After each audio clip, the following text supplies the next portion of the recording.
ভিডিওটি দেখার আগে সবার কাছে ছোট্ট একটি রিকোয়েস্ট করতে চাই, প্লিজ প্লিজ প্লিজ যারা ভিডিওটি দেখবেন সবাই একটা করে সাবস্ক্রাইব করে দিবেন। আপনাদের ভালোবাসা পেলে এমন ভিডিও আরও উপহার দিব।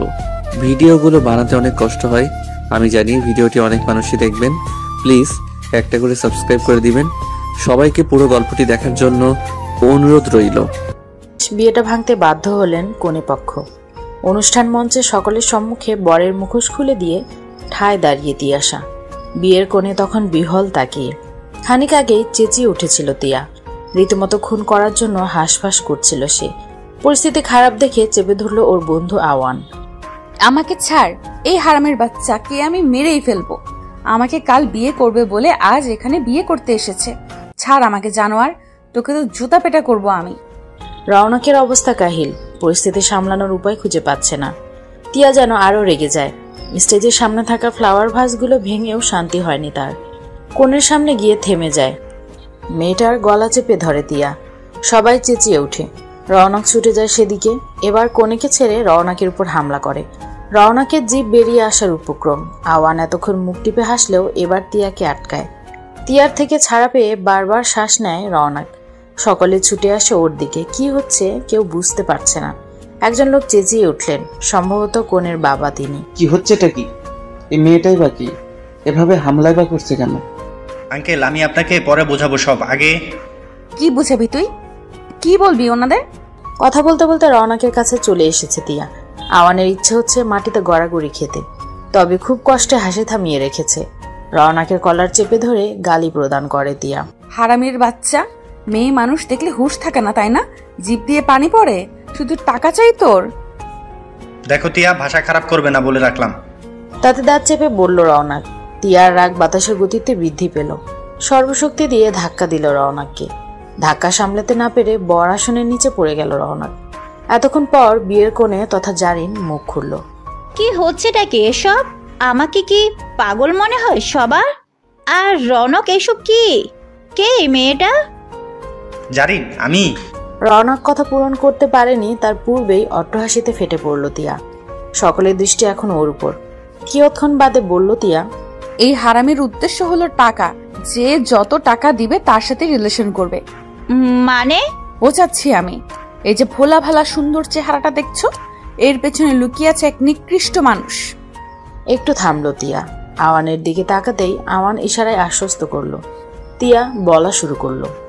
প্রথমে তোমাকে সাহায্য করবে, তারপর নানা বাহানা পাকিয়ে তোমার থেকে টাকা নেবে, কথার জালে ফাঁসিয়ে দিয়ে প্রেমের ফাঁদে ফেলবে, আর সর্বশেষ যেখানে সুযোগ সুবিধা পাবে সেখানে বিয়ে করবে অথবা বিয়ের অভিনয় করবে। তোমার টাকা শেষ হয়ে গেলে প্রয়োজনে তোমায় বিক্রি করে দিবে লম্পট একটা। রওনক শুকনো ঢোক গিলল। তিয়াকে না থামালে সর্বনাশ হয়ে যাবে। তিয়ার দিকে এগোতে গেলেই বাধা হলো আওয়ান। ফিসফিস করে বলল, বেশিবার বেরো না খোকা, ঝড়ে পড়ে যাবে। খেলা তো সবে শুরু। কটমট করে উঠল রওনক। সেসব দেখার সময় সুযোগ নেই কারো। সবার দৃষ্টি তিয়াকে ঘিরে। তিয়া বলছে, আমার সাথে রিলেশন করে অন্য মেয়েকে বিয়ে করতে এসেছে। এই যে একটু আগেও ও আমাকে বলল তোমার বাসায় না মানলে কালকেই বিয়ে করব আমরা, অথচ এইদিকে বর সেজে আছেন উনি। না জানি আর কত জনের সাথে প্রতারণা করে চলেছে। আঙ্কেল, এই মেয়ে মিথ্যা কথা বলছে। মিথ্যা বলছি আমি? ওয়েট, দেখাচ্ছি প্রমাণ। ফোন বের করলো তিয়া। রওনকের ভয়েস রেকর্ডটা সবাইকে শুনিয়ে দিল। রাগে আক্রোশে ফেটে পড়ল জারিন। গলায় থাকা মালা দুটা দুমড়ে মুচড়ে ফেলে দিল। রওনক বারবার চেষ্টা করছে ওকে থামাতে, কিন্তু ওকে তোয়াক্কা না করেই চলে গেল জারিন। মাথার চুলগুলো খামচে ধরল রওনক। ওর সম্মুখে এক থলা থুতু দিয়ে চলে গেল তিয়া। খিটমিট করে হেসে উঠল আওয়ান। রওনকের ব্লেজারের কলার ঠিক করে দিয়ে বলল, খেল খতম জামাই রাজা। আওয়ান, তোকে আমি। আহ আহ, আওয়ান নয়, বল আরহাম আওয়ান। ব্যাটা শুধু সারনেমে ডাকে কেউ? গিভেন নেম কি তোর বাপ এসে বলে যাবে? মুখ সামলে কথা বল আওয়ান। বিগ জিরো ম্যান, তোর মতো মানুষের সাথে কথা বলতেই আমার গা ঘিন ঘিন করে। রওনকের টাইটা জোরে গলায় লাগিয়ে দিয়ে ছুট লাগায় তিয়ার পানে। তিয়া কাঁদছে, চোখের পানি নাকের পানি এক করে নিয়েছে। মনোযোগ পেতে খ্যাক খ্যাক করে কাশলো আওয়ান। তিয়া গড়গড় করে বলল, দেখ, তুই আমাকে লেগ পুল করবি না একদম, তাহলে আমি পানিতে ঝাঁপ দিয়ে মরে যাব। হ্যাঁ, আসছে আমার পানিতে ঝাঁপ দিয়ে মরে যাওয়া ত্যাগী।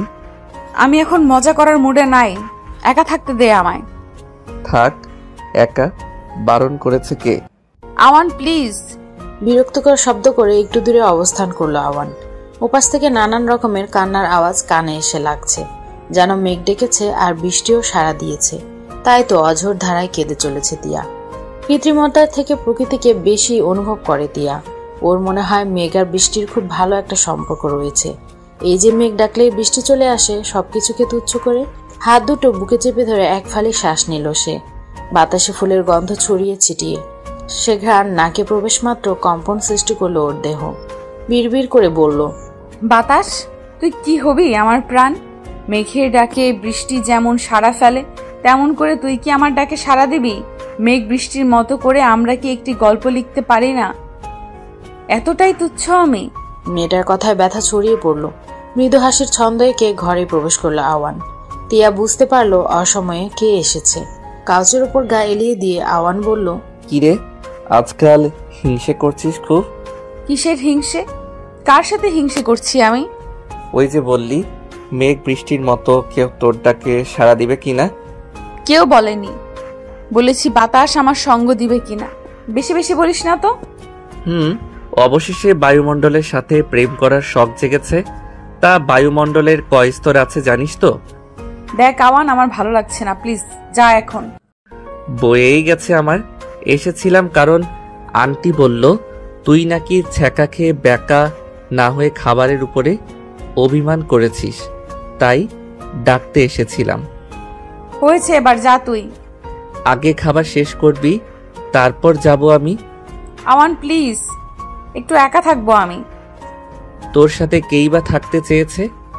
ধ্যাৎ, যা আসছি আমি। পাক্কা? না, 4 ছক্কা। শব্দ করে হেসে উঠল দুজনেই। তিয়া তোয়ালে নিয়ে ওয়াশরুমের দিকে আগালো। ওর জীবনে আওয়ানের অবস্থান কিছুটা মেঘনা চাইতেই জলের মতো। হুটহাট মন ভালো করে দিবে, তবে অনাকাঙ্ক্ষিত ধাক্কাটা এখনো সামলাতে পারেনি। হাজার হোক, রওনাকের প্রতি একটা অনুভূতি তো ছিলই, তাই না?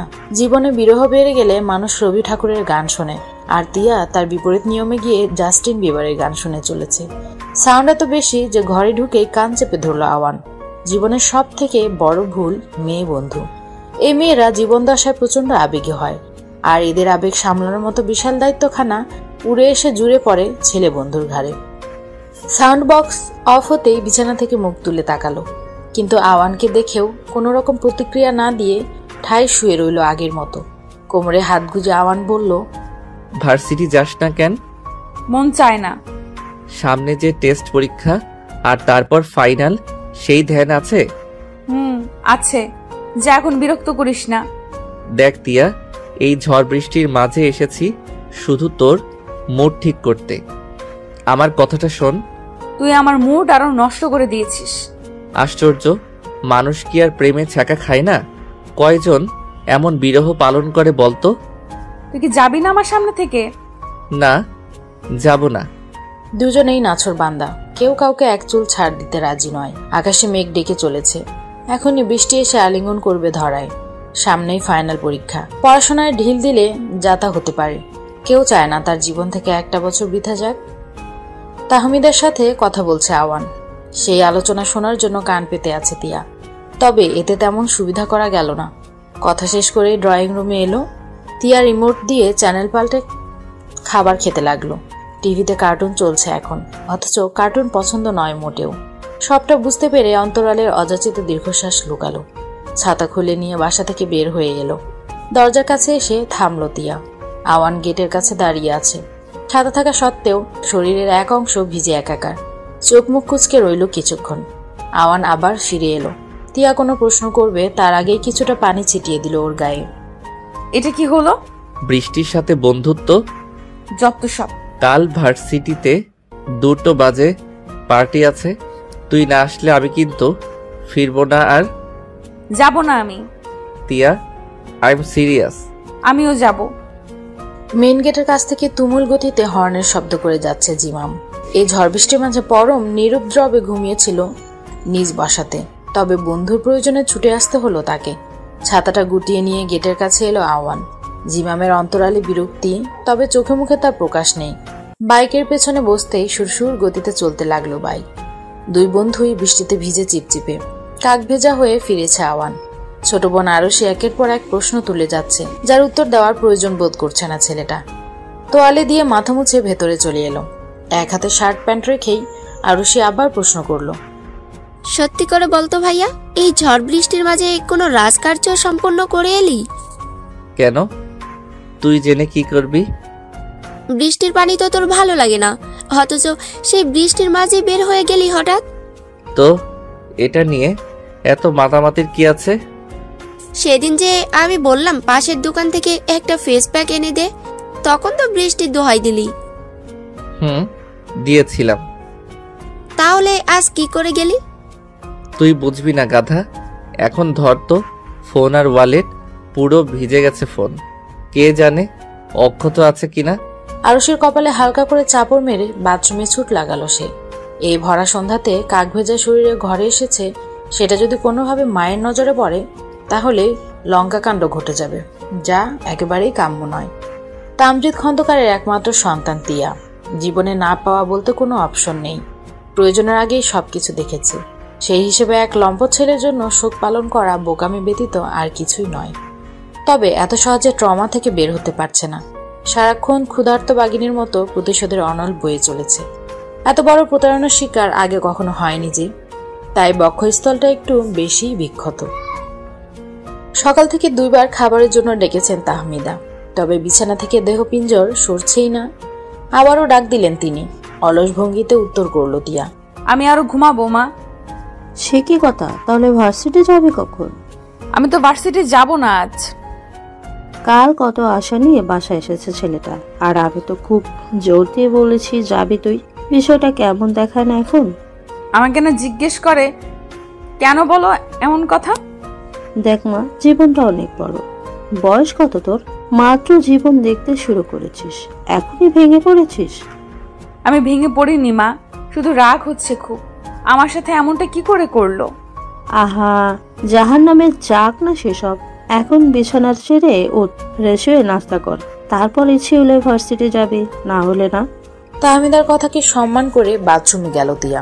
আয়নার কাছে আসতেই রওনাকের চেহারা মনে হলো। আক্রোশে হাতে থাকা পেস্ট বক্স ছুঁড়ে মারল। ঝনঝন শব্দ তুলে কয়েক টুকরো হয়ে গেল মিরর।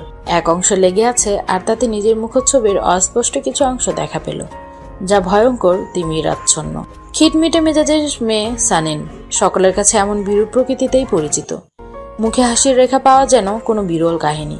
সকলের ভালো মুডকে নষ্ট করে দিতে পারে মুহূর্তেই। তাই বন্ধুরা তেমন একটা পছন্দ করে না ওকে। তবে আওয়ান সবার থেকে আলাদা। সানিনকে খুব আগলে রাখে। মেয়েটার মন বোঝার শক্তি যেন সৃষ্টিকর্তা একমাত্র ওর মাঝেই বপন করে দিয়েছেন। অবশ্যই এতে বাকিরা অনুরাগ শূন্য।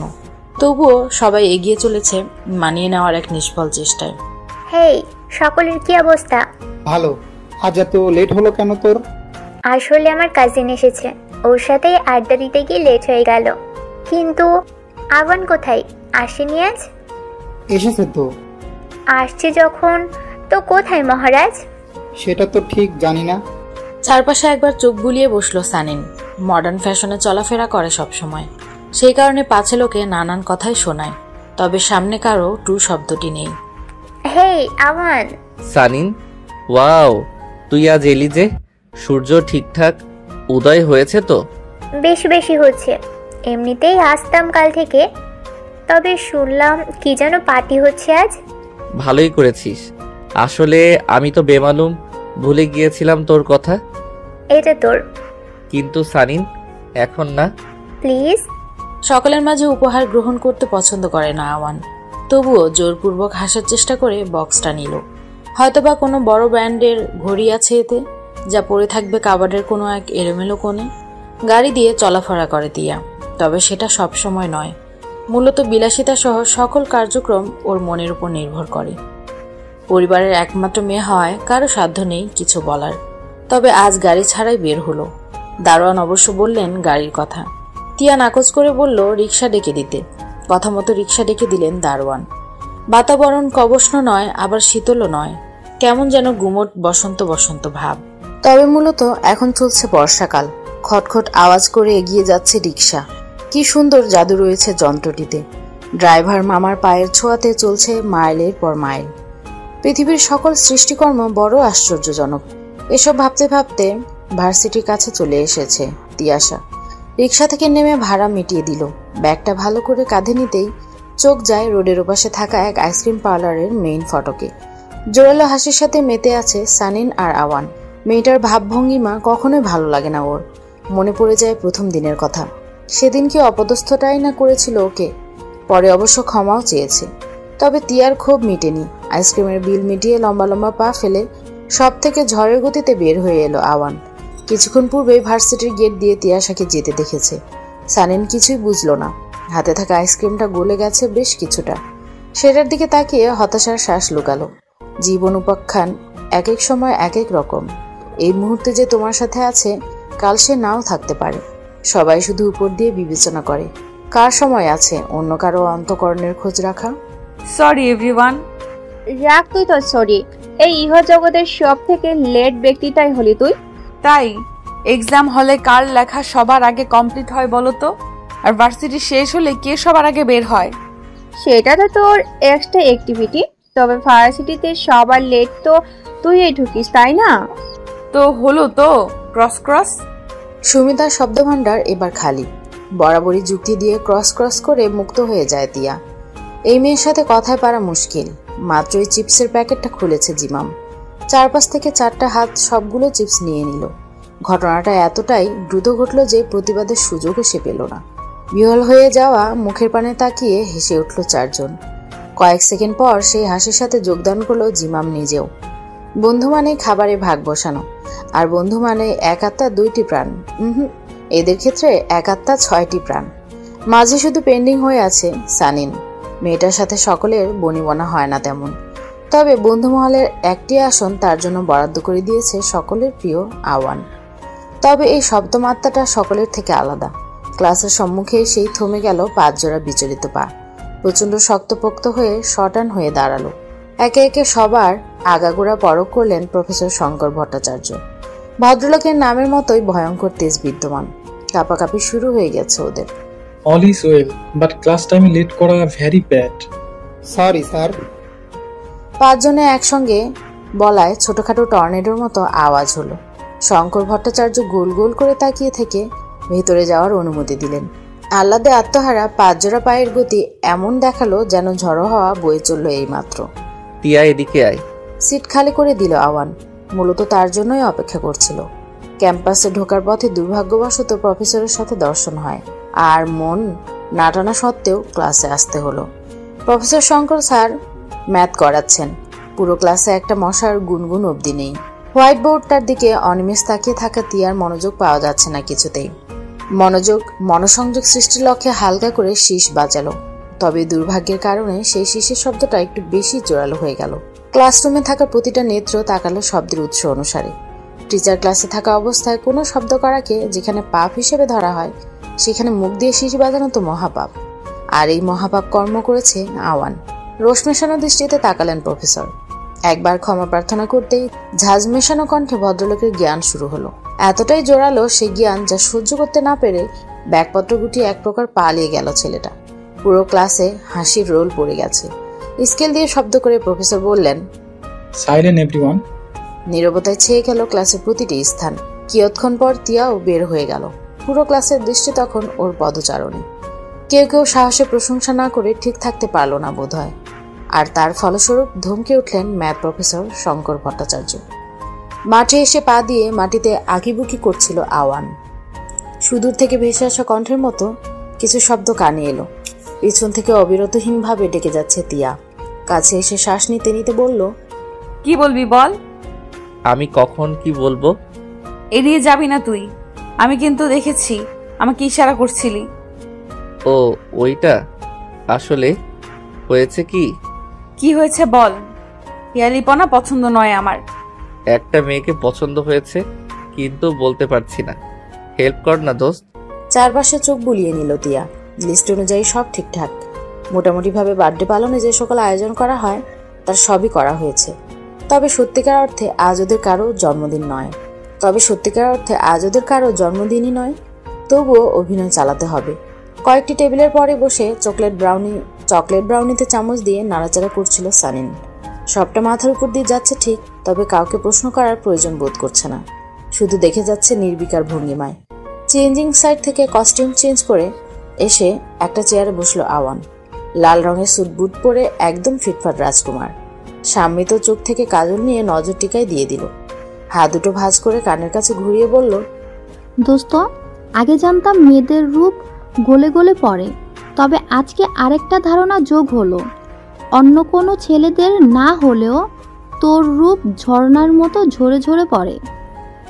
বাজে কথা বলবি না শাম্মী, অনেকদিন হলো হাতের জোর দেখাই না, তাই বলে আমার সাথে মজা। খারাপ কে বলেছে? সত্যি তোকে খুব সুন্দর লাগছে। প্রজ্জ্বল এর কড়া প্রশংসায় আত্মগরিমা চলে এলো। আওয়ানের শুভ্র মুখের খোঁচা খোঁচা দাড়িতে এসি ঠান্ডা সমীরণ এসে স্পর্শ করে গেল। যত্নে বড় হয়ে যাওয়া চুলগুলো কপালে আছড়ে পড়েছে কেমন। এই মারাত্মক রূপে অনেকের হার্টবিট মিস হয়ে গেছে নিশ্চিত। কিন্তু তিয়াশা ফিরেও তাকাচ্ছে না। কোমরে হাত গুজে দিয়ে শুধালো আওয়ান, আমাকে কেমন লাগছে রে তিয়া? ভালো। শুধু ভালো? তো আর কেমন লাগবে? রোজ রোজ তোর বাদুর মুখখানা দেখে আমার অন্তর তো ঝলসেই গেছে। তুই কোন রাজ্যের রূপসী রে? মেঘরাজ্যের রাজকন্যা আমি, বৃষ্টির মতোই সুন্দর। আর যাই হোক, তোর মতো বাদর নই। আমি বাদর হলে পেতনির মতো ঝগড়াটে তুই। তিয়ার চুল ছেড়ে দিয়ে চলে গেল সে। এই মেয়ের সাথে কথা না বলাই উত্তম। মুখের মধ্যে যেন বিছুটি লাগানো। গেট দিয়ে দৌড়ে এলো জিমাম। হাতের ইশারা দিয়ে বলল, এসে গেছে। চট করেই বসা থেকে উঠে দাঁড়ালো আওয়ান। কেকে শেষ মোমটা লাগিয়ে তিয়াশাও সামনে চলে এলো। সুমিতার সাথে কথা বলতে বলতে আসছে একটি অতি সুন্দরী মেয়ে। নিঃসন্দেহে যে কোনো নারী ও মুগ্ধতায় বা ঈর্ষায় কেঁপে উঠবে। সেখানে পুরুষদের অবস্থা কাহিল না হয়ে কি করে পারে। প্রথম বর্ষে অ্যাডমিশন নিয়েছে এবার। রেস্তোরাঁয় ঢুকে সবাইকে হা হয়ে তাকিয়ে থাকতে দেখে ভরকে গেল মেয়েটি। পরিস্থিতি সামলে নিতে কণ্ঠ বাজিয়ে সুমিতা বলল, হ্যালো গাইস, এ হলো আমাদের প্রিন্সিপাল স্যারের বন্ধুর মেয়ে মধুপ্রিয়া। হাই। সকলের সাথে কুশল বিনিময় করলো মধু। সুমিতার চোখ টিপে ইশারা করলো আওয়ানকে। হঠাৎ করে ছেলেটা মনোভাবে বিচরণ করছে ভীত সন্তুষ্ট। তিয়াশার ধাক্কা খেয়ে কাছে গেল আওয়ান। হাত বাড়িয়ে বলল, হাই, আমি তোমাকে ইনভাইট করেছি মধু। উপস, সরি মধুপ্রিয়া। ইটস ওকে, আমাকে সবাই মধু বলেই ডাকে, আপনিও ডাকতে পারেন। জবাবে প্রসন্ন হলো আওয়ান। ইচ্ছাকৃতভাবে মধুপ্রিয়া থেকে শর্ট করে মধু বলে ডেকেছে সে। সানিন এবার যেন কিছু একটা আজ করতে পারলো। সবাই যে যার মতো জুস নিচ্ছে। তিয়া এসে ফিসফিস করে বলল, কি হচ্ছে কি আওয়ান? মেয়েটাকে ট্রিট করব কি আমরা? আমি পারবো না রে। গাট্টা মারবো। যা বলছি এক্ষুনি যাবি তুই। তিয়ার জোরাজোরিতে কনফিডেন্স বাড়িয়ে মধুপ্রিয়ার কাছে এলো আওয়ান। মেকি হাসি দিয়ে বলল, আজকের জন্য তুমি আমার স্পেশাল গেস্ট, তাই তোমাকে ট্রিট করা আমার গুরু দায়িত্ব। আমি ঠিক আছি, সবাই তো আছি, কোনো অসুবিধা হবে না আমার। এটা বললে কি চলবে মধুপ্রিয়া? আরে চিন্তা করো কেন, আজ বার্থডে বয় তোমার একার নয়, আমাদের সকলের ট্রিট করবে, তাই না রে? তিয়ার কথায় সম্মতি জ্ঞাপন করতে মাথা ঝাঁকালো আওয়ান। পরিশেষে আওয়ানের সাথে এগিয়ে গেল মধুপ্রিয়া। পেছনে ঘুরে ফ্লাইং কিস ছুড়ে দিয়ে থ্যাঙ্কস জানালো তিয়াকে। স্থলিত ভঙ্গিতে টেবিলে বসলো তিয়াশা। প্রচন্ড মাথা ব্যথা করছে। শুধুমাত্র এই বাদর ছেলের মুখের পানে চেয়ে মিথ্যে জন্মদিনে হেল্প করে চলেছে তাকে। রূপের সাথে গুণেরও অধিকারিণী মধু। মেয়েটির সম্পর্কে যতই শুনছে ঠিক ততটাই বিমুগ্ধ হয়ে যাচ্ছে আওয়ান। ড্রয়িং ক্লাস না করেও কেউ এত সুন্দর ছবি আঁকতে পারে। দুদিন আগেই সেলফোন নাম্বার আদান প্রদান হয়ে গেছে ওদের। মধুপ্রিয়া এত সহজে বন্ধুত্ব করে নেবে তা যেন ছিল আকাশ কুসুম কল্পনা।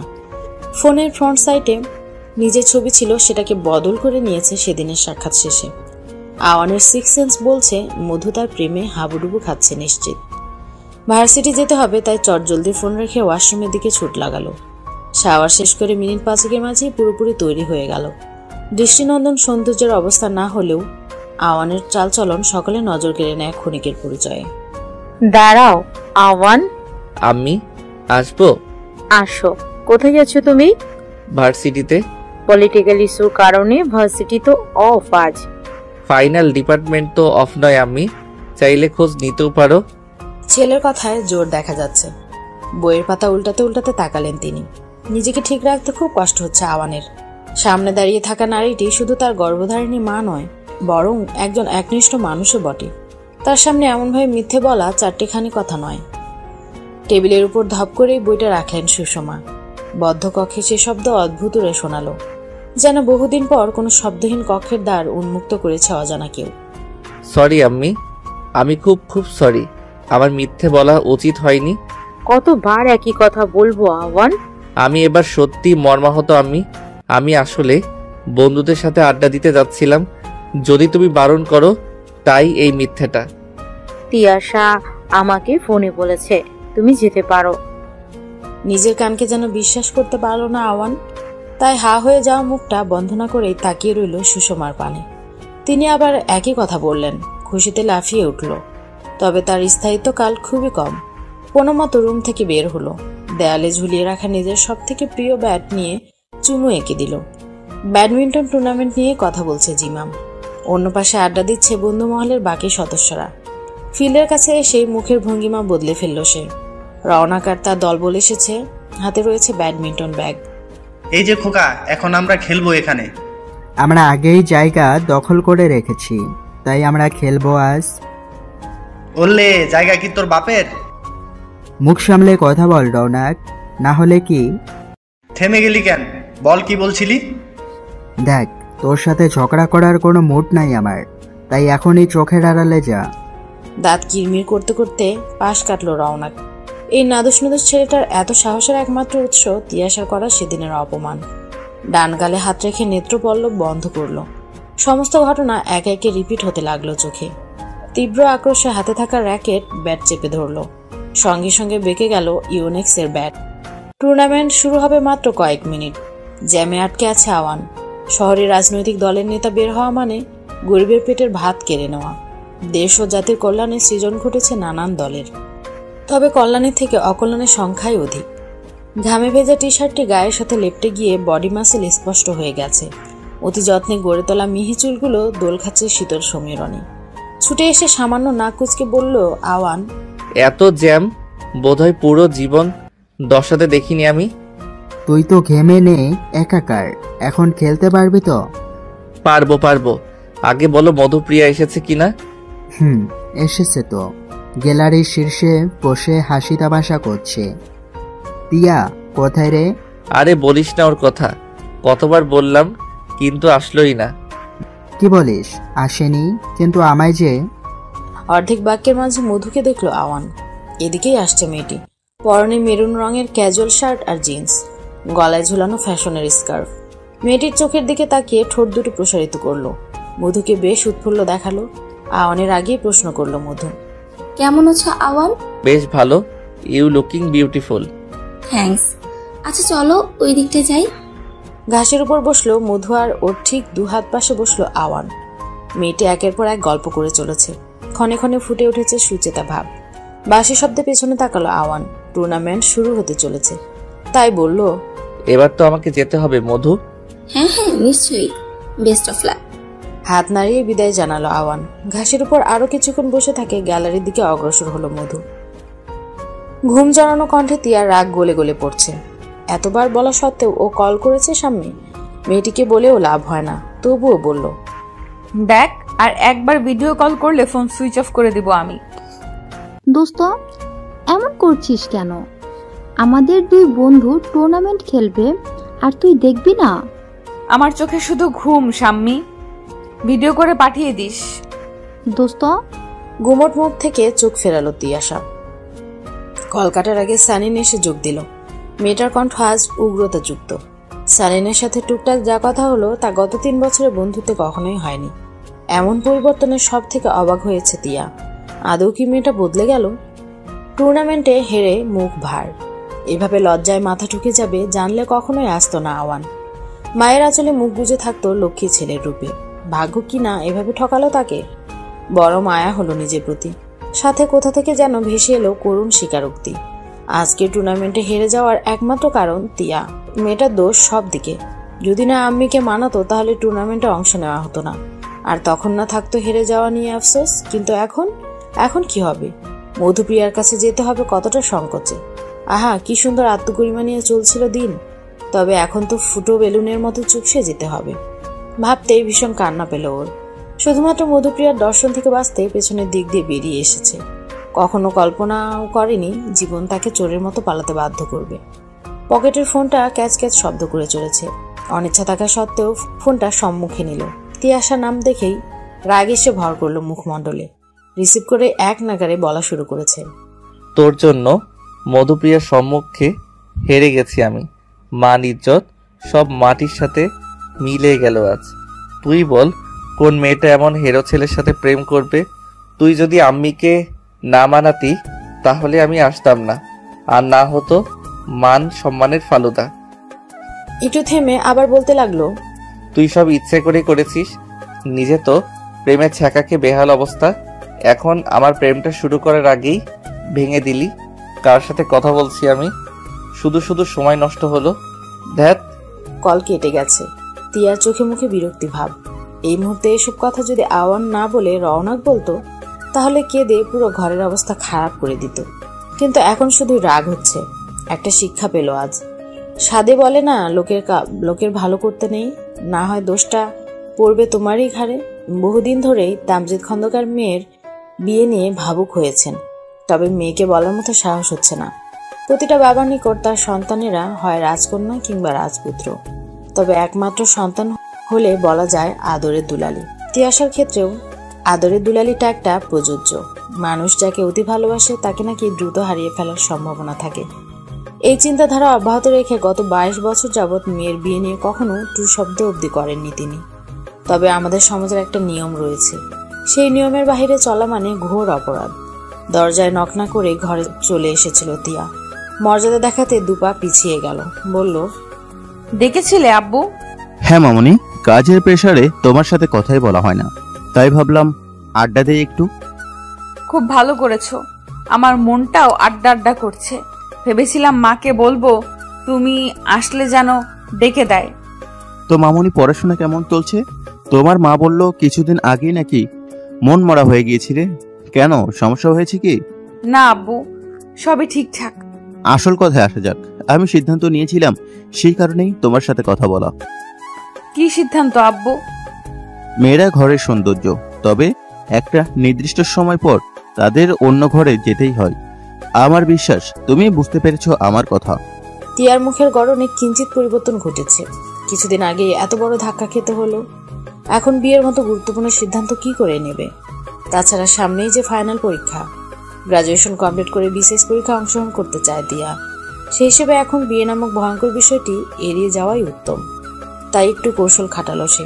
বাবার মুখের হাসি ধরে রাখতে বলল, বিয়ে নিয়ে আমার কোনো সমস্যা নেই আব্বু, তবে আগামী 2-3 মাসের মধ্যেই আমার ফাইনাল এক্সাম, আর তারপর বিশেষ পরীক্ষায় অংশ নিতে চাই আমি। এই ব্যাপারে আমার কোনো সমস্যা নেই মামনি, তুমি পড়াশোনা করো নির্বিঘ্নে। শুধু আমাকে এটুকুই অভয় দাও যে বিয়ে নিয়ে কোনো দ্বিমত নেই তোমার। নেই আব্বু, তবে আমি পড়াশোনা কমপ্লিট না করে বসছি না বিয়েতে। বাবা মেয়ের কথার সাথে মনের মিল হয়ে গেল। বিয়ের আয়োজন ফেলে পারিবারিক কথাবার্তা শুরু হলো এবার। তিয়ার চোখটায় সামান্য পানি এসে বিরক্তির সৃষ্টি করছে। বৃদ্ধা আঙুলে মুছে নিল তা। এই মূল্যবান অশ্রুকণা এক অমানবিক প্রতারকের জন্য ফেলার কোনো মানেই নেই। বিশিষ্ট শিল্পপতি মুহতাদি আনসার এর কনিষ্ঠ সন্তান মধুপ্রিয়া। বিষয়টা পুরো ভার্সিটিতে আলোড়ন ফেলে দিয়েছে। দেওয়ারই কথা। মাসখানেক আগেই বর্ষসেরা শিল্পপতি অ্যাওয়ার্ড পেয়েছেন। সেই হিসেবে নাম ডাক খ্যাতি বেড়েছে বেশ কয়েক গুণ। মধুর চালচলন দেখে বোঝার মাধ্যম নেই কোটি টাকার উত্তরসূরি। ক্যাম্পাসের চারপাশে মেয়েটির নামে মৃদুগুঞ্জন শোনা যায় এখন। এই মাতামাতির হেতু খুঁজে পাচ্ছে না সানিন। তিক্ত হলেও সত্য, আওয়ানের সাথে মধুকে মেনে নেওয়া ওর জন্য কেন যেন বেশ কষ্টসাধ্য। সকলের উপনীত হওয়ার অপেক্ষা করছিল, তবে দ্বিতীয় বর্ষের এক ছেলের চাহনি দেখে অদ্ভুত ঠেকল। কেমন করে যেন দেখছে ওকে। মুখ দিয়ে বিরক্তিকর শব্দ তুলে পথ বাড়ালো সে। ডিপার্টমেন্টের কাছাকাছি এসেই পেছন ঘুরে রাগী সুরে শুধালো সানিন, এই ছেলে, আমার পিছু নিচ্ছ কেন? আমি তো আপনার পিছু নেইনি। মিথ্যা বলছো কেন? এই ডিপার্টমেন্টের কাছে কি দরকার? আপনাকে কেন বলবো? আশ্চর্য, মুখে মুখে তর্ক করছো আবার। যাও এখান থেকে। আপনি বললেই যাব? আলবাদ যাবে। একবার নয় 1000 বার যাবে। খিটমিট করে হাসতে লাগলো ছেলেটি। সানিনের কপালের ভাঁজ বলে দিচ্ছে ঠিক কতটা বিরক্ত সে। তবুও ছেলেটার হাসি থামার নামগন্ধ নেই মাত্র। একরাশ বিরক্তি নিয়ে নিজ ডিপার্টমেন্টের পথে অগ্রসর হতেই পেছন থেকে ছেলেটি বলল, আপনার লাল চোখের দৃষ্টি যে আমার ঘুম কেড়ে নিয়েছে, সেই দায় দিবে কে? ঈষৎ রক্তিম মুখে নিয়ে আওয়ানের পাশে বসলো সানিন। ম্যাথ স্যার ক্লাসে আসায় কোনো প্রশ্ন করার সুযোগ হলো না। তবে কিছু একটা গন্ডগোল ঠেকলো যা ঠিক করে অনুমান হচ্ছে না। আবারও ভার্সিটি আসছে না তিয়া। এই নিয়ে ফোনে কলহ চলল কিছুক্ষণ। তবে তিয়াশার মনকে গলাতে পারল না কোনো ক্রমেই। এমন অদ্ভুতভাবে পরিবর্তন হওয়া যেন অনায়াসে কয়েক প্রহরের মাথা ব্যথা। প্রেম নাকি বিরহের স্বাদ দেয়, তবে বন্ধুত্ব যে এইভাবে কলহ বিরহ ঘুরিয়ে আনে তা জানা ছিল না কোনো কালেই। মেয়ে মানুষ হলো যন্ত্রণা, এদের ছাড়া চলেও না, আবার থাকলেও ভালো লাগে না। জিমামকে কল করলো আওয়ান। এত আর্জেন্ট কল শুনে ছুটে এলো সে। হাত পা কাঁপা শুরু করেছে। 8 তলা থেকে সিঁড়ি বেয়ে নেমেছে। লিফটে ওঠার সময় কোথায়? দোস্ত, তোর কি হয়েছে? এমন ব্যস্ত কণ্ঠ কেন? বাইকের চাবি দে। পকেট থেকে চাবি বের করে দিল জিমাম। আওয়ান শুধু বলল, বিকেলে কথা হবে।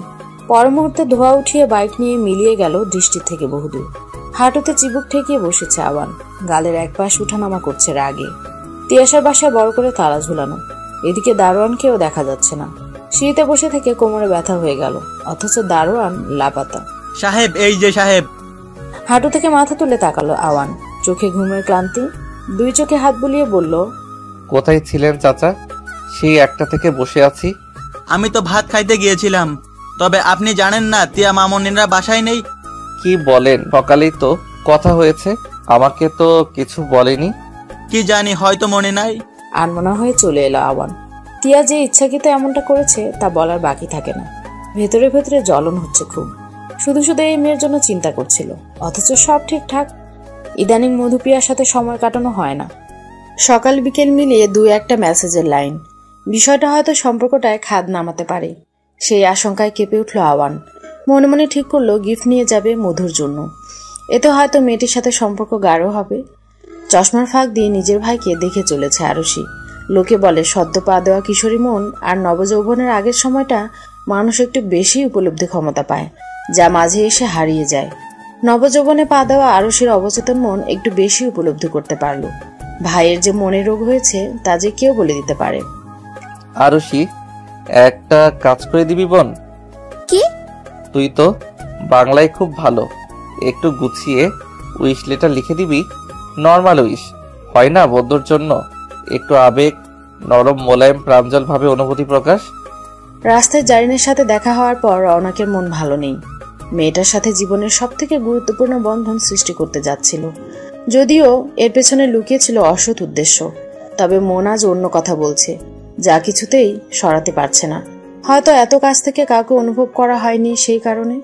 মাঠ বরাবর আসতেই মাথায় ফুটবলের আঘাত এলো। মৃদু শব্দ করে উঠল সে। কপালে হাত বুলিয়ে সামনে তাকাতে লাল হয়ে গেল নেত্র। সর্বশক্তি দিয়ে বলের গায়ে আঘাত করে বলল, তুই আমার গায়ে বল লাগিয়েছিস? প্রথমত আমি ইচ্ছা করে লাগাইনি, দ্বিতীয়ত ভুল যেহেতু আমার হয়েই গেছে সেহেতু আমি ক্ষমা চাইছি। ক্ষমাতেই সব মাফ? তো কি করার আর, এখন কি মারবি আমায়? মাথা গরম ছিল ওর। এখন নিজের রাগকে ধরে রাখতে পারছে না। তীব্র আক্রোশ নিয়ে দাঁত কিরমির করতে লাগলো। আশপাশেই ছিল বাঁশের ফালি, সেগুলো বেশ আকর্ষণ করছে ওকে। কোনো কিছু বোঝার আগেই একটা বাঁশ উঠিয়ে প্রজ্জ্বলের গায়ে আঘাত করলো। আচমকা আক্রমণের প্রতিরোধ করতে পারছে না প্রজ্জ্বল। লাগাতার মার খেয়ে মুখ থুবড়ে পড়ে রইল মাঠের পাশে। শপিং করেছে তিয়া। বন্ধুদের জন্য টাকা খরচ করতে ভালো লাগে তার। যদিও মিতবয়সী, তবুও বন্ধুদের ক্ষেত্রে এই অঘোষিত কার্পণ্য তাকে স্পর্শ করতে পারে না। মৃদু শব্দে গান চলছে। শপিং করেছে তিয়া। বন্ধুদের জন্য টাকা খরচ করতে ভালো লাগে তার। যদিও মিতবয়সী, তবুও বন্ধুদের ক্ষেত্রে এই অঘোষিত কার্পণ্য তাকে স্পর্শ করতে পারে না। মৃদু শব্দে গান চলছে। 2-1টা লাইনে ঠোঁটো মেলাচ্ছে। চোখ বন্ধ করে অনুভব করছিল শব্দগুলো। তবে ফোনের অদ্ভুত রিংটোন বজ্রাঘাত ঘটালো পরপর কয়েকবার। 4টে মিস কল উঠে রয়েছে। স্বামী কখনোই এমনটা করে না। বিষয়টা নিশ্চয়ই গুরুতর। সেই আশঙ্কায় কল ব্যাক করলো। ওপাশ থেকে হাউমাউ করে কাঁদছে স্বামী। কেন কাঁদছে জানা নেই, তবে ভয়ে বুক ধুকপুক করে উঠল। সুমিতা আর সানিন সান্ত্বনা দিয়ে যাচ্ছে, তবে স্বামীর আর্তনাদ কমছে না কোনোভাবেই। ইতিমধ্যেই প্রজ্জ্বলের বাবা মাকে খবর দেওয়া হয়েছে। তারা গ্রামের বাসা থেকে রওনা দিয়ে দিয়েছেন। একের পর এক কল করে রক্তের সন্ধান করছে আওয়ান, তবে কোথাও পাওয়া গেল না। স্বামীর মুখের দিকে তাকাতেই হাহাকার লেপন করছে অন্তকর্ণ, হাহাকার লেপন করছে অন্তকর্ণ। আমার ভাইটা বাঁচবে না রে, বল, তোরাও বাঁচবে না তাই না? বাজে কথা না স্বামী, কিছু হবে না ওর। জানি না কোন হারামির বাচ্চাই এমন ভাবে মেরেছে ওকে, বিশ্বাস কর মাটিতে পুঁতে ফেলতে ইচ্ছে করছে। সানিনের এমন মতবাদে ক্ষণিকের জন্য অবাক হলো সুমিতা, তবুও ভাবুক হলো না। এখন সেই সময় নেই, প্রজ্জ্বলকে বাঁচাতে হবে। ডাক্তার বলেছেন সিরিয়াস কন্ডিশন, বাঁচার চান্স 40%। হসপিটালের করিডোরগুলোতে ছুটোছুটি করছে তিয়াশা। সে জানে এই হসপিটালে আনা হয়েছে প্রজ্জ্বলকে, তবে সঠিক ফ্লোরটা জানে না। ছুটতে ছুটতে 5 নম্বর ফ্লোরের একটা কেবিনের পাশে দেখতে পেল আওয়ানের পেছনের দিক, কপালে হাত ঠেকিয়ে আছে, গায়ে এলোমেলো পোশাক, বোঝা যাচ্ছে খবরটা শুনে বাসার জামা পরেই চলে এসেছে। পদশব্দ শুনে তিয়াশাকে বলল, ভালো নেই রে। ডাক্তার কি বলেছেন? 40%। মুখে হাত দিয়ে পিছিয়ে গেল তিয়া, চোখ দুটো ছলছল করছে। গত 4 বছরের স্মৃতি একটু একটু করে আন্দোলন সৃষ্টি করছে। হালকা সমীরণে কাঁপছে ওষ্ঠাধর। তবে কি হারিয়ে যাবে এই বন্ধুটি? একটা সপ্তাহ পার হয়ে গেল, প্রজ্জ্বল এখনো সেই হসপিটালেই। সৃষ্টিকর্তার রহমতে এখন অনেকটাই সুস্থ। আওয়ানের খুব রাগ হয়েছিল সেদিন, তবে সকলের বাধাতে রওনাকের 14 মাইলেও যাওয়া হয়নি তার। অন্যদিকে সবকিছুর জন্য নিজেকে দোষারোপ করে যাচ্ছে তিয়াশা। ওর ধারণা প্রজ্জ্বল যদি ওর বন্ধু না হতো তাহলে রওনা কেমনটা করতো না। সেই দুঃখে নিজেকে ঘরবন্দি করে রেখেছে। প্রজ্জ্বলকে নিয়ে আসার জন্যই তৈরি হচ্ছে আওয়ান।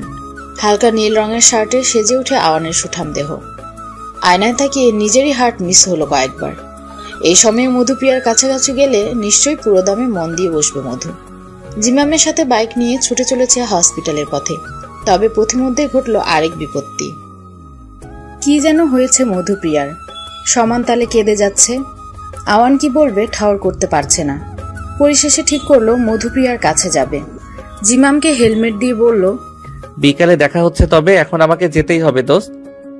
আরে ধ্যাত, কি যে বলিস না, সমস্যা নেই কোনো, তুই যা, দেখ কি হলো। তবে বিকেলে আসবি কিন্তু। বললামই তো আসবো, নিশ্চয়ই আসবো আমি। ডানে বামে তাকিয়ে রাস্তা পার হয়ে এলো। হাতের ঘড়িটার দিকে বারবার চোখ চলে যাচ্ছে। মনে হচ্ছে সময় স্থির হয়ে গেছে। প্রচন্ড চিন্তা হলো এবার, মধুর কিছু হলো নাকি সেই ভয়। অডিটোরিয়ামটা ফাঁকা, বাইরে থেকে হালকা হালকা আলো এসে ঢুকছে। সেই আলোতে পরিবেশটা আরো অদ্ভুতুরে হয়ে গেছে। মনে হচ্ছে বহুদিন পর আলোর সঞ্চালন ঘটেছে এই স্থানে। দ্বার খুলে কয়েকবার ডাকলো মধুর নাম ধরে, তবে কোনো সাড়া শব্দ পাওয়া যাচ্ছে না। বিরক্তি আর রাগ নিয়ে বের হতে যেতেই নুপুরের ঝমঝমে আওয়াজে শ্রবণ হলো। ফট করেই পেছনে তাকালো সে, কোথাও কিছু নেই। 2 ভ্রুতে উঠানামা শুরু হয়েছে। মনের অন্তপুরে বাজে ধারণারা লুটপাট চালাচ্ছে। বেশি কিছু কল্পনার আগে আলোকবর্তিকা দৃশ্যবান হলো, সাথে কোনো রূপসী নারীর অবয়ব। একটু একটু করে আলোকবর্তিকা নিয়ে এগিয়ে আসছে মধুপ্রিয়া। আওয়ান ভাষাহীন হয়ে থেকে নিজ মনকে শাসন করলো কয়েকবার, তবে চোখ যেন সরছেই না। মধুর অধরে স্মিত হাসি। সে বলল, আমি তোমাকে পছন্দ করি আহ্বান। নিজ কানকে বিশ্বাস হচ্ছে না। মধু নিজ থেকে প্রপোজ করবে, যা ছিল কল্পনার অতীত। মেয়েটি হাঁটু গেড়ে বসে আছে, কতগুলো চমকিত দৃষ্টি অপেক্ষা করছে উত্তরের আশায়।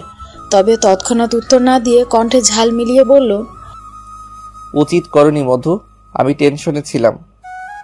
তুমি কি ধোকা দিলে? তবে খুব খুব সরি, আমি সত্যি এত ভেবে কাজ করিনি, প্লিজ মাফ করে দাও। মাফ করলো আওয়ান। হালকা হাতে আলিঙ্গন করলো মেয়েটিকে। আওয়ানের বুকে মাথা রেখে চোখ বন্ধ করলো মধুপ্রিয়া। এই সুন্দর মুহূর্তের জন্য কতদিন যাবত অপেক্ষায় ছিল, আজ সেটা পরিপূর্ণতা পেল। প্রজ্জ্বলকে বাসায় নিয়ে আসা হয়েছে, তবে আওয়ান আসেনি। ফোনটাও সুইচ অফ। জীবনে এই প্রথমবার আওয়ানের প্রতি ক্ষিপ্ত হলো জিমাম। বহু বছর আগে বন্ধুত্বের সংজ্ঞা বুঝিয়েছিল আওয়ান। সেদিন থেকেই জিমামের লাইফের সব থেকে গুরুত্বপূর্ণ অংশে আবদ্ধ হয়েছে আওয়ান। তবে আজ কিনা সেই বন্ধুত্বের সংজ্ঞা ভুলে গেছে নিজেই। মানুষ বুঝি ক্ষণিকে পরিবর্তন হয়। লিভিং রুম থেকে হাসির গুঞ্জন শোনা যাচ্ছে। অনেকদিন পর বন্ধুরা সমাবেশ করছে। সেই আনন্দে ছোটখাটো পার্টির আয়োজনও হলো। ফোন রেখে সকলের সাথে যোগ দিল জিমাম। ওর মনটা বারবারই অন্যদিকে চলে যাচ্ছে। তিয়াশা সেটা লক্ষ্য করে বলল, এই জিমাম, কি হয়েছে রে তোর?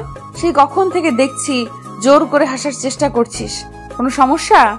কই না তো, সব ঠিকই আছে। আসলে বহুদিন পর আড্ডা দিচ্ছি সকলের সাথে, তাই কেমন যেন আড়ষ্টতা কাজ করছে। আচ্ছা, সবাই আছে, আওয়ান কোথায়?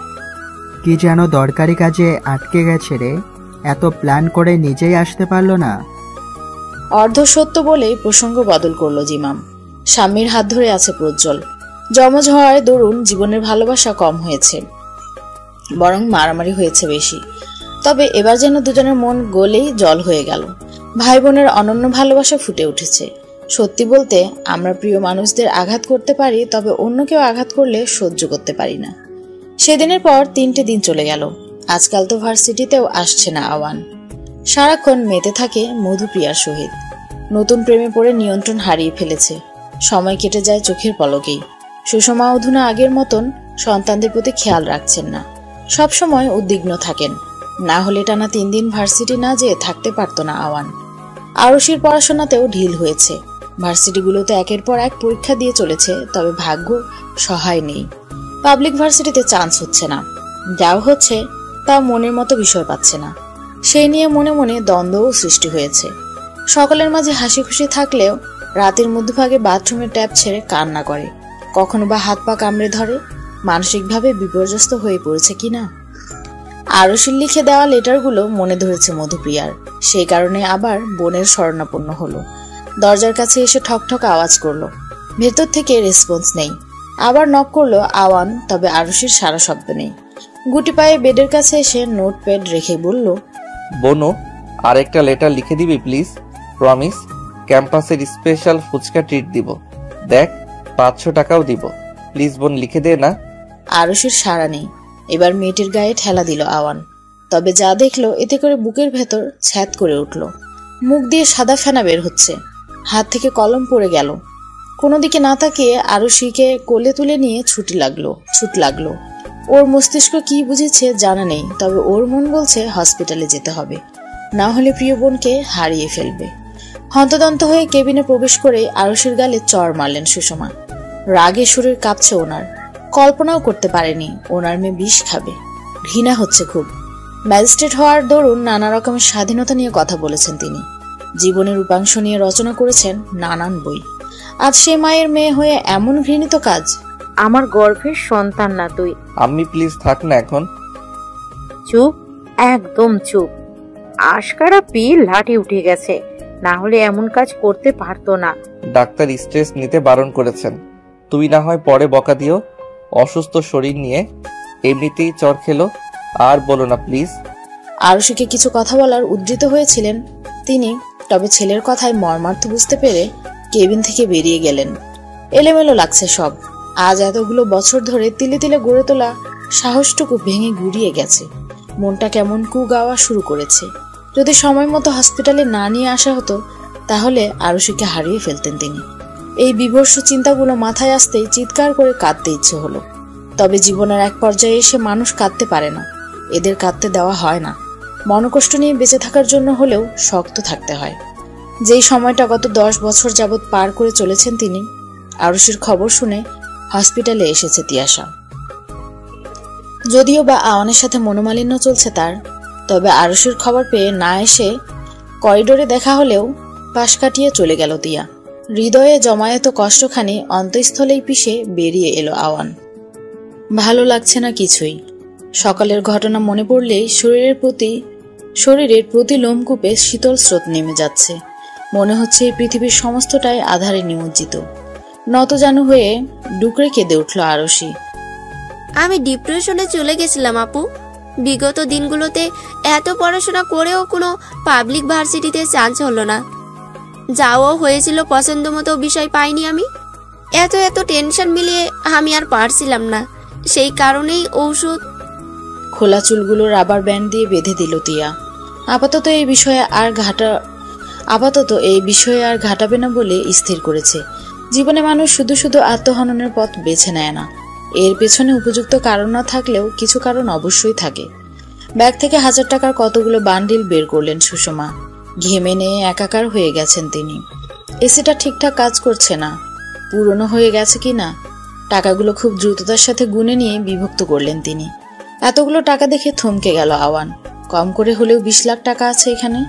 এতগুলো টাকা সুষমার কাছে এলো কি করে, সেই বিষয়ে চিন্তিত হতে দেখা গেল। ব্যাংক অ্যাকাউন্ট খালি পড়ে আছে নিঃসন্দেহে। এত টাকা সঞ্চয় করা সুষমার পক্ষে সম্ভব নয়। 10 বছর পূর্বে আদালত ছেড়েছেন তিনি। এখন প্রাইভেট অফিসে মোটা অঙ্কের বেতনে চাকরি করেন। ছেলেমেয়ের পড়াশোনাতে অবলীলভাবে টাকা খরচ করেন তিনি।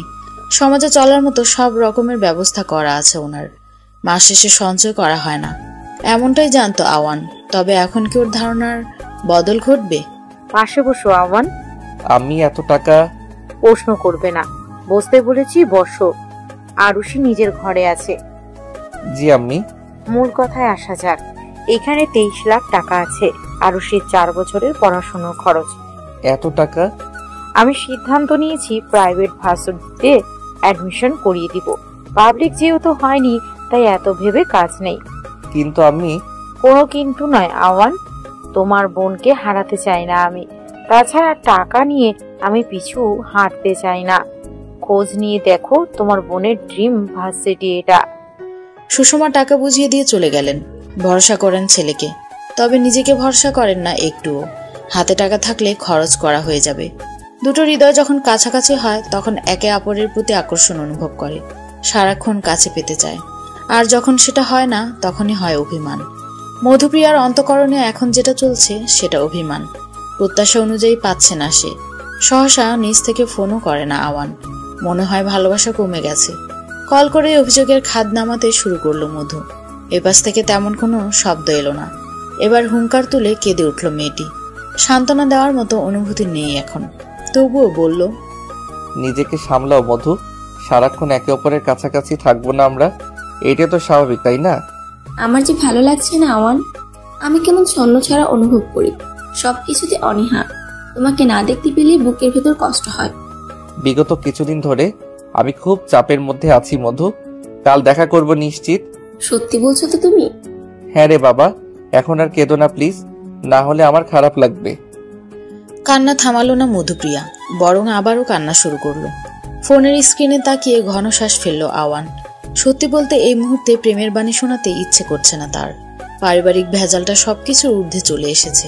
তবে প্রেমিকার রাগ অভিমান ভাঙানো প্রেমিকের দায়িত্ব। সেই নিয়মানুসারে মধুপ্রিয়ার সাথে মধুলাভ শুরু হলো। পূর্বের ন্যায় বন্ধু বাৎসল হাসি থাকে না আওয়ানের ঠোঁটে। এখন শুধুই হতাশা ভরা কিছু অমায়িক চাহনি ফুটে ওঠে। প্রথমে নিজেকে সংযত রাখলেও এখন স্থির থাকতে পারছে না তিয়াশা। বারবার মন আকুপাকু করছে কথা বলার জন্য। হাজার হোক বন্ধু মানুষ। চট করে মেয়েটার মুখোচ্ছায় তাকালো আওয়ান। তিয়াশার সাথে কথা হয় না 15 দিনেরও অধিক। মন যে কথা বলতে চায়নি এমন নয়, তবে ভেতর থেকে সচ্ছলতা পাচ্ছিল না। ক্যাম্পাস চত্বরের কফি শপ থেকে 2 কাপ কফি দিয়ে গেল ওদের। কিছুক্ষণ পূর্বে অর্ডার করেছিল তিয়াশা। দুজনের মাঝে কোনো কথা হলো না। বেশ কিছুটা সময় পাশাপাশি বসেই কাটিয়ে দিল। কফি শেষ করে প্রশ্ন করলো তিয়া, কোনো কিছু নিয়ে আপসেট তুই?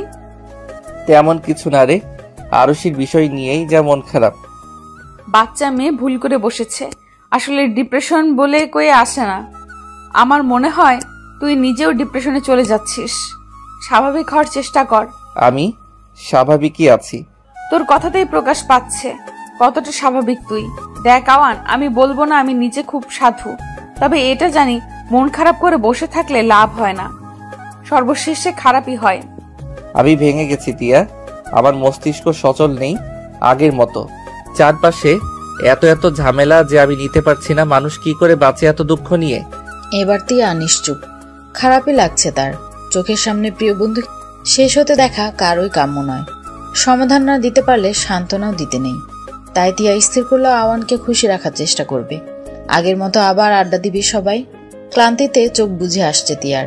সারাদিন লাফালাফি করে এসেছে, তবে সুখ লাগছে এটা ভেবে যে আওয়ানের মনকে স্বস্তি দিতে পেরেছে। তামজিদের আসার খবর পেয়ে নিজের রুমে গেল না আর, সোজা বাবার রুমে এসে বসলো।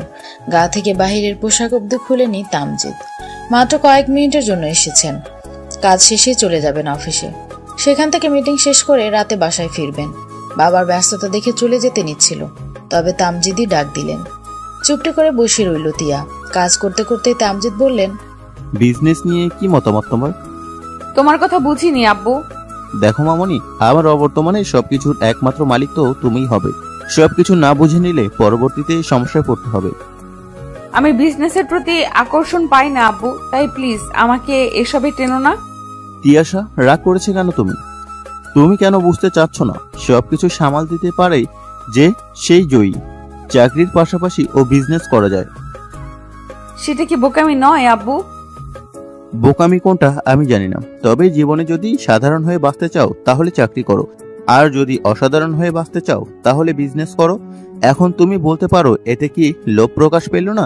আমি বলবো না, জীবনে বড় হতে চাওয়ার ইচ্ছে কখনোই লোভ নয়, তবে বড় হওয়ার জন্য উৎস অসৎ উপায় অবলম্বন করাটাই হলো লোভ, যা বোকামির পরিচয়। বাবার কথায় বিমুগ্ধ হলো তিয়া। ভেতরে ভেতরে প্রচন্ড শ্রদ্ধা পাচ্ছে তার। কখনো বাবার সাথে অধিক সময় কাটানো হয়নি, সব সময়ই কাজ নিয়ে ব্যস্ত থাকেন। তবে এই ব্যস্ততার মাঝে লুকিয়ে থাকা প্রজ্ঞা ব্যক্তিটির কথা কখনোই স্মরণে আসেনি। জীবনটা কখনো একপাক্ষিকভাবে চলে না, সবকিছুর অপোজিট সাইড রয়েছে, আর সেই সাইড ছাড়া সে অপূর্ণ। এই যে রওনাকের কাছে প্রতারিত হয়ে বেশ অনেকগুলো দিন ভার্সিটিতে যাওয়া হয়নি তিয়ার, সেই কারণে নোট নিয়ে কতই না জ্বালিয়েছে আওয়ানকে। জীবন আজ নতুন কিছু সৃজন করলো। বিপরীতভাবেই তিয়াশার পানে ছুটে এসেছে আওয়ান। সামনে টেস্ট এক্সাম, আর বিগত দিনের নোট নেই তার কাছে। নাস্তা দিয়ে গেলেন তাহমিদা। সকালে না খেয়ে চলে আসাতে খাবার দেখে লোভ সামলাতে পারল না, গপ গপ করে মুখে পড়তে লাগলো শুধু। ওয়াশরুম থেকে ফিরে এসে আওয়ানের খাওয়ার গতি দেখে ভরকে গেল। নিজের প্লেট শেষ করে তিয়াশার প্লেটে হাত বাড়িয়েছে। ওর হাত চেপে ধরল তিয়া। রাগের দৃষ্টিতে অবলোকন করে বলল, আমার খাবারে হাত দিবি না। খিদে পেয়েছে খুব। উফ, ছাড় না। তাহলে আমি খাবো কি? উপবাস থাকবি আজ। এখন প্লেট ছাড়। দৃশ্যমান আলোর তরঙ্গ দৈর্ঘ্য কত বলতো? মনে নেই। এই তোর পড়াশোনা, দেখবি সেই আমাকে খোঁচাতে হবে পরীক্ষার হলে। কেন দেখাবি না নাকি? আসছে উনি, এত কষ্ট করে আমি পড়বো আর ওনাকে দেখবো। সরাসরি প্রত্যাখ্যান করায় আগুনের ফুলকের মতো তেতে উঠল তিয়া। আধ খাওয়া স্যান্ডউইচটা কেড়ে নিয়ে খেতে লাগলো, যার অর্থ তুই আমাকে এক্সাম হলে সাহায্য না করলে আমি আমার খাবারের ভাগ তোকে দিব কেন? প্রথম এক সপ্তাহ প্রচন্ড বিরক্ত করলেও এখন আর বিরক্ত করে না ওমর। অধুনা ভার্সিটিতেও আসে না। হঠাৎ এমন হওয়াতে সানিনের মন বেশ খারাপ, অথচ তার খুশি হওয়া প্রয়োজন ছিল। পরীক্ষা বিধায় খোঁজও নিতে পারছে না। হঠাৎ করে কেন উধাও হয়ে গেল ছেলেটা? মন খারাপে বিশেষ কোনো কারণ নেই, তবে নিজ মনকে বোঝাতে অক্ষম। বারবার পিছনের দিকে তাকিয়ে দেখছে আসছে কিনা ওমর, কিন্তু জুনিয়র ছেলেটার দেখা নেই। এক্সাম পেপার দিয়ে দিয়েছে, মোটামুটি কমন এসেছে প্রশ্ন। একটা ভালো দিক রয়েছে ওর, পরীক্ষার হলে চারপাশে টর্নেডো হয়ে যাক তবুও তাকাবে না কোথাও, যা পারে সেটাই লিখতে থাকবে। প্রশ্ন দেখে মাথা ঘুরে যাচ্ছে তিয়ার। এই প্রশ্নের বিন্দুমাত্র কমন পড়েনি তার। কাল সারা রাত নোট বই পড়েছে, অথচ সেখান থেকে কিছুই আসেনি। রাগে চোয়াল শক্ত হয়ে গেল। এই প্রশ্ন যিনি করেছেন নিশ্চয়ই তার বউয়ের সাথে ঝগড়া লেগে থাকে সার্বক্ষণিক, না হলে এহেন আউফাও প্রশ্ন করার প্রশ্নই আসে না। বরাবরই ওর সামনে সিট পড়ে আওয়ানের, আজও তাই। কলমের ক্যাপ থুতনিতে ঠেকিয়ে চোখ ঘুরিয়ে দেখল তিয়া। গোগ্রাসে হাত চালাচ্ছে আওয়ান, মনে হয় সব প্রশ্ন তারই কমন এসেছে। স্যারের দৃষ্টি লক্ষ্য করে আওয়ানকে ডাকলো তিয়া। মিনমিনে কণ্ঠে বলল, এই আওয়ান, 3 নাম্বার কোশ্চেনটার আনসারটা কি হবে রে? নিজে লেখ। কি লিখতে বললি বুঝিনি, আরেকবার বল। বললাম নিজে যা ইচ্ছা তাই লেখ। বল না রে ইয়ার, এত কষ্ট করে আমি নোটবুক পড়লাম, অথচ কোনো কিছুই কমন আসেনি। মুখস্থ বিদ্যা করলে যা হয়। বলেছিলাম টেক্সট পড়তে, বাট তুই যা, এখন ডিস্টার্ব করবি না আমায়। মুখটা শুকনো হয়ে গেল তিয়ার। ভেতরে পাতার মর্মর শব্দের ন্যায় আন্দোলনের সৃজন হয়েছে। নির্ঘাত এবার পরীক্ষায় ফেল আসবে, সেসব চিন্তাতে আসতেই চোখ ঝাপসা হয়ে আসলো। হোয়াট হ্যাপেন তিয়াশা, লিখছো না কেন তুমি? জি স্যার, এখনই শুরু করব। এটা তো ভালো কথা নয়, অলরেডি 10 মিনিট অফার, অথচ তুমি একটা শব্দও লেখনি। প্রশ্নগুলো পড়ছিলাম স্যার, এখনই লিখবো। গার্ড টিচারকে দেখিয়ে লেখার অভিনয় শুরু করলো তিয়াশা।